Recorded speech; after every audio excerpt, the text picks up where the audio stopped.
So second video of the night, guys. Ooh, it feels nice to sort of knock this all out at once. My last video actually didn't take as long as I expected to film, so pretty ready to roll, pretty amped up from last night, because what was last night? Oh, it was the first Roadrunners game, I think about like a week, but it felt like a really long time. But what happened? Brendan Perlini came back in his first game in the AHL in like a month, and he scored his first professional hat trick, and I am so proud. Do you see this boy right here? He has got to be one of my favorite people on this entire planet. Barely anyone more deserving of an AHL All-Star nomination. I mean, he is precious. He is... I don't even know what to say. I love Brendan Perlini. So yes, Brendan Perlini got an All-Star game. After how many games where he's been multi-point, multi-goal. I mean, I remember going to a game and I was wearing my Nashville hat. It's actually that one right there.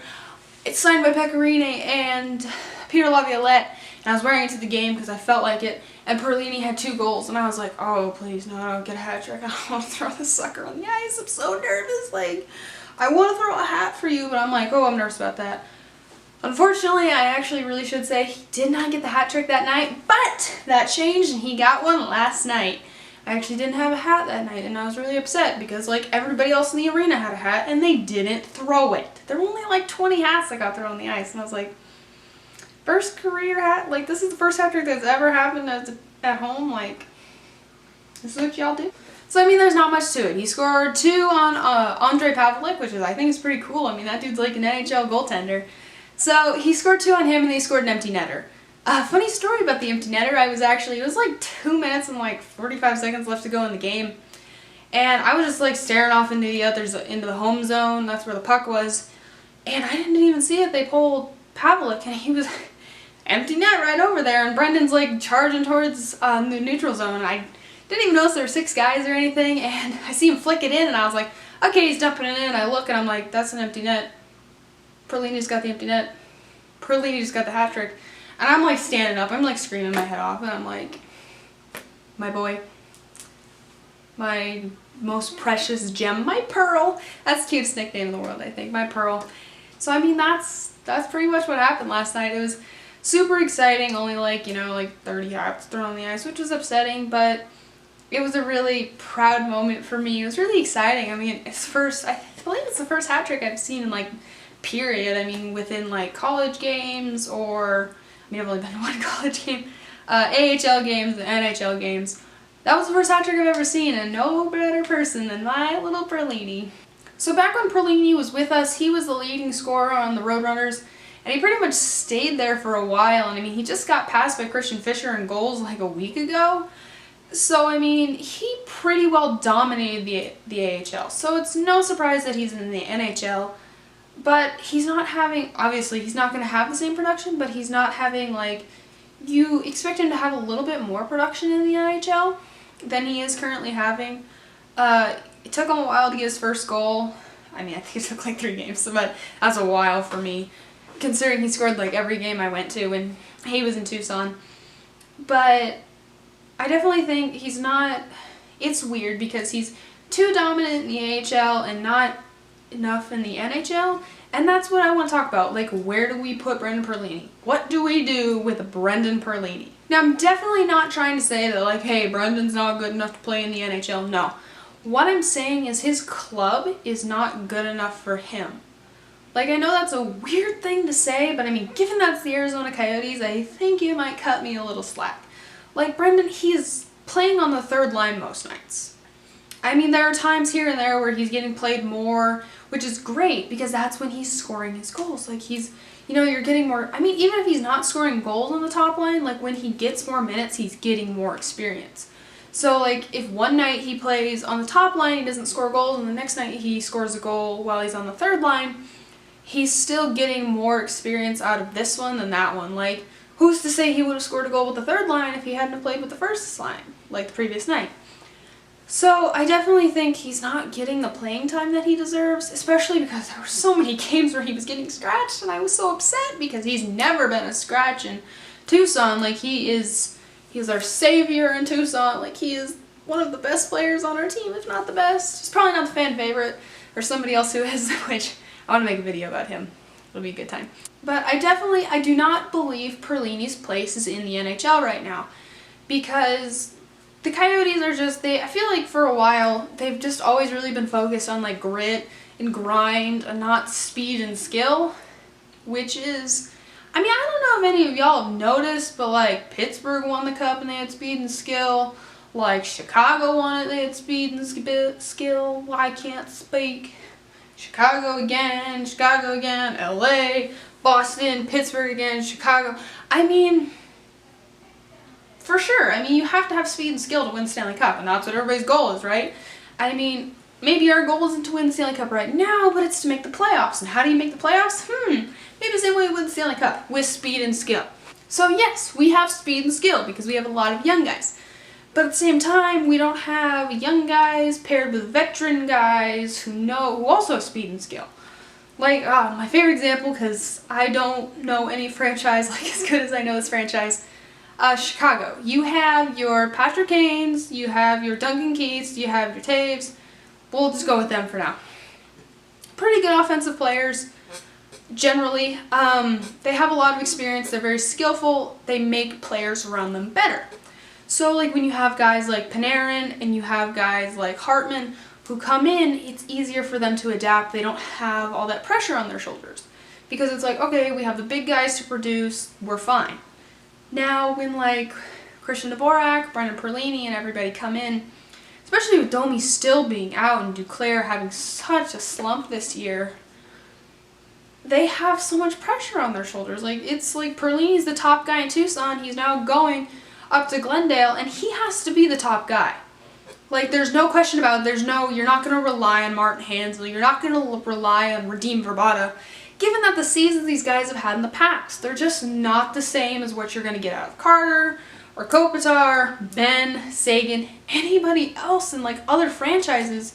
Even, like, Blake Wheeler, or anybody. You don't have, like, these veterans there that are really going to hold you sturdy when it's like, when all else fails, we have this guy. We have these guys. We don't have that. So there's a lot of pressure on the young guys. Which is, I don't think Brendan needs that right now.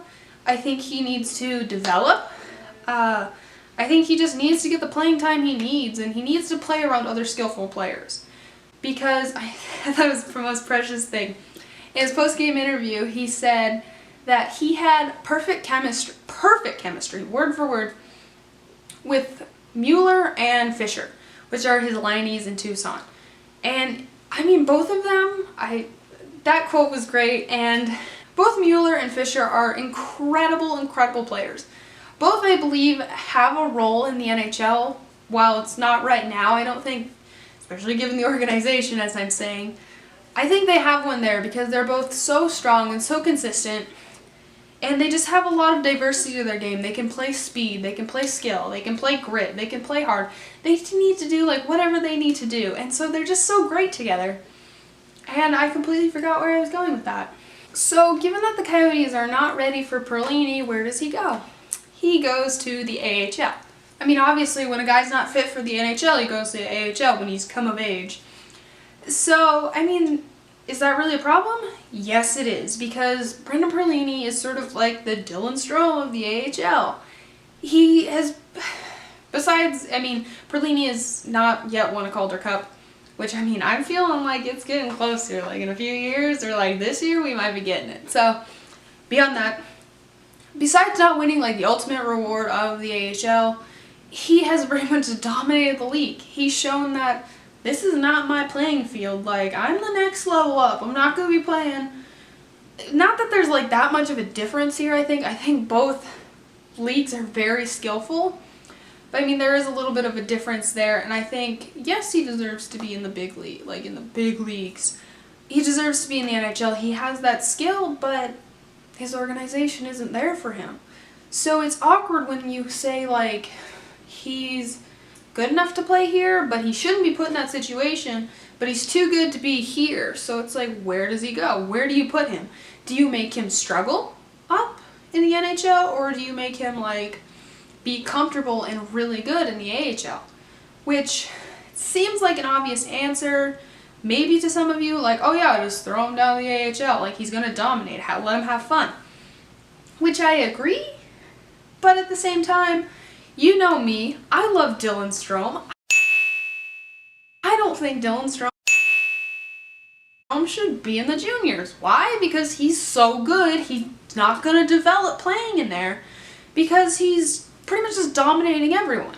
I feel halfway the same thing for Perlini. Yes, he is dominating everyone. So I think, hey, you know what? Like, you know, like when you're on Mario Kart and you win the entire level and you've gotten like first place in all of them and you get like the little trophy, you move on to like the next cup. You don't like continue playing that one. Like you're like, let's get harder. Let's move on to Rainbow Road.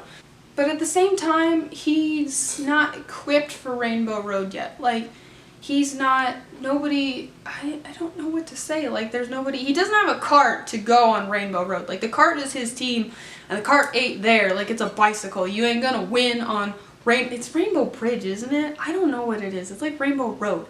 He does not have the ability to go, he does not have the tools around him, I should say, to make it to that level.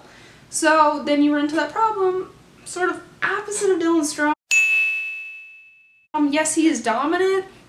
I've been talking so much, my throat is like screaming at me. The difference between, though, Brendan and Strome is the fact that Brendan can still develop while he's in the AHL. I have no doubt about that. As I've already said, I love the AHL. I think it's an incredible league. I would really love to work for a team there. I love the atmosphere around it, sort of like the culture within it. It's so much smaller than an AHL team. And I think because still they're so competitive down there, and these are like full-grown men who are playing in here, not like kids in the juniors, Perlini has a lot to learn. And he's even said so himself, like when they talk about him being like a healthy scratch, he's like, you will always be learning. He's like, you'll learn on the ice, you'll learn on the press box, you'll learn everywhere. Now, whether or not that's true, and he might just be like covering up like, yeah, I'm just really upset that I'm in the press box. No, I don't believe that. He's actually he's a very humble kid, I think.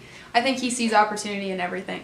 So given that, actually, he sees opportunity in everything, I think keeping him down in the AHL is a great idea because it's going to be an opportunity for him to, yes, not only dominate, but to also grow, because I think other people need time to grow before he does. Like, completely different than Dylan Strome. I don't think he's going to be like harmed from staying down in the AHL. Like, he's just going to get like too complacent, and he's just going to be like, oh wow, you know, I sneezed and I scored a goal. Like, he's not going to be doing that at any point. Such a humble kid, such a good kid. And I think maybe he's going to hit a rough patch, so he's not going to be like as dominant as we think, but I definitely do believe, not just because I'm selfish and I want to see him play more, I definitely believe that Brendan Perlini deserves to be in the AHL and learn from that. Because flat out, Coyotes are not ready for him. Coyotes aren't ready for anybody. I believe Christian Dvorak should be here. There's probably plenty of other guys who should be down here. I'm actually really glad D'Angelo came back. Missed his face a lot. Missed his style of play, everything. So, Coyotes are a train wreck. Roadrunners are not. Perlini needs to stay here because Brendan Perlini is my boy. Thank you guys so much for watching my second video of the night. I'm super excited to be doing this again. I actually also have sort of an idea in the works that I'm working on. Probably working on? Okay. I have an idea that I actually want to start it last week, but with my wisdom teeth removal, I was like swollen out to here. Actually, not that bad. But I was swollen, my mouth hurt, stitches, everything. I wasn't able to shoot it, so I'm hoping to shoot it this weekend. It's supposed to be super fun, super like funny. Most of it might be actually a little bit out of date too, because it's going to be filmed a week late than when I expected. But I hope you guys really enjoy it, and I hope I actually get to do it this weekend, because there's actually 2 Roadrunners games, so we'll see how that goes though. But thank you guys so much. I always love your support. See you guys next time, whenever that might be, hopefully soon.